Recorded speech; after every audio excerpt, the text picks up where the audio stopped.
Hi, I'm Matthew Kelly, and welcome. Today's gospel comes from the Gospel of Luke, chapter 12, verses 13 through 21. One of the multitude said to Jesus, "Teacher, bid my brother divide the inheritance with me." But he said to him, "Man, who made me a judge or divider over you?" And he said to them, "Take heed and beware of all covetousness, for a man's life does not consist in the abundance of his possessions." And he told them a parable, saying, "The land of a rich man brought forth plentifully.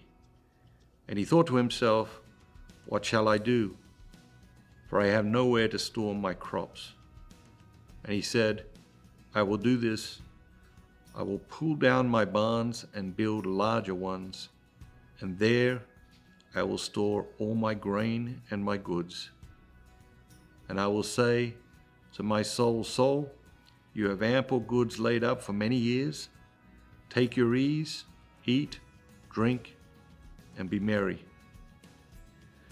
But God said to him, 'Fool, this very night your soul is required of you. And the things you have prepared, whose will they be? So is he who lays up treasure for himself and is not rich toward God.'" Is there a word or phrase or an idea that jumps out at you here?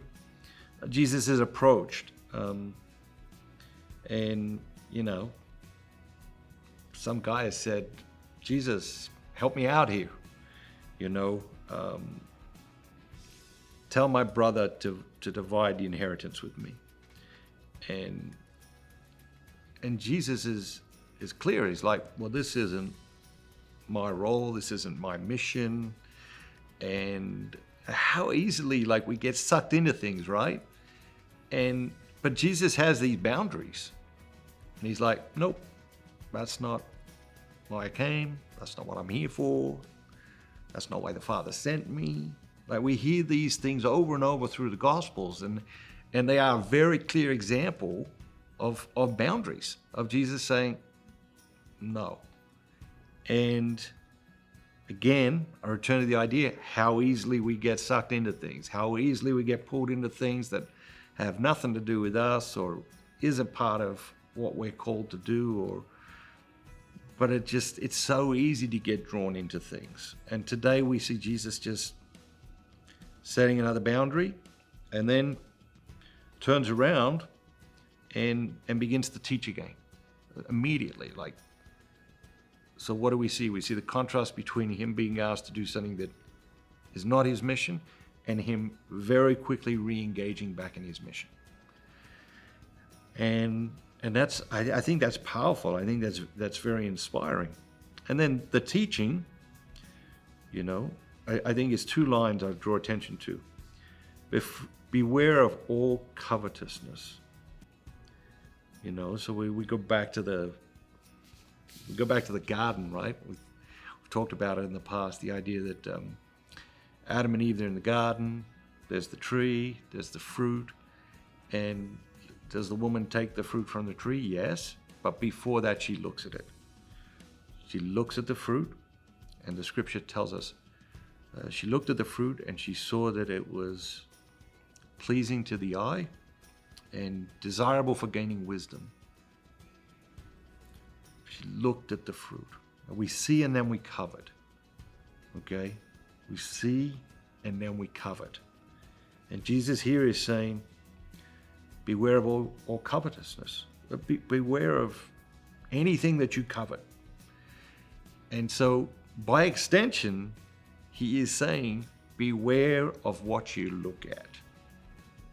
Because since the beginning, back there in the garden, human beings, we see and then we covet. And so we cannot beware of all covetousness without being aware okay, what are we casting our eyes upon? And that could be in many forms, right? But an enormous form is like, what is the content that we're consuming? And what are we casting our eyes upon through the content that we are consuming? So that line, it really jumped out at me today. And then the other line that jumped out at me was right at the end. And yes, we're very familiar with the idea, Jesus teaches it in a number of places, of, lay up a treasure for yourself in heaven, not here on earth. And here in the Gospel of Luke, it's a little bit different. He says,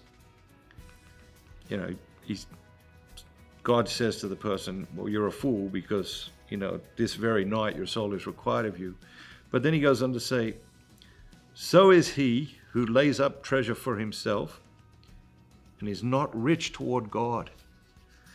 It's a beautiful phrase, right? Rich toward God. And that begs us to ask, are we being rich toward God? Are we being super abundantly generous with God? And I think that when we think about that, we very often discover that we are not super abundantly generous with God. And very often we're quite stingy with God because our selfishness takes us away from that abundant generosity with God. Our selfishness takes us away from being rich toward God. And so let that be our invitation today. Let's go out into the world and be rich toward God. Let's be super abundantly generous to God. Have a great day, and remember, be bold, be Catholic.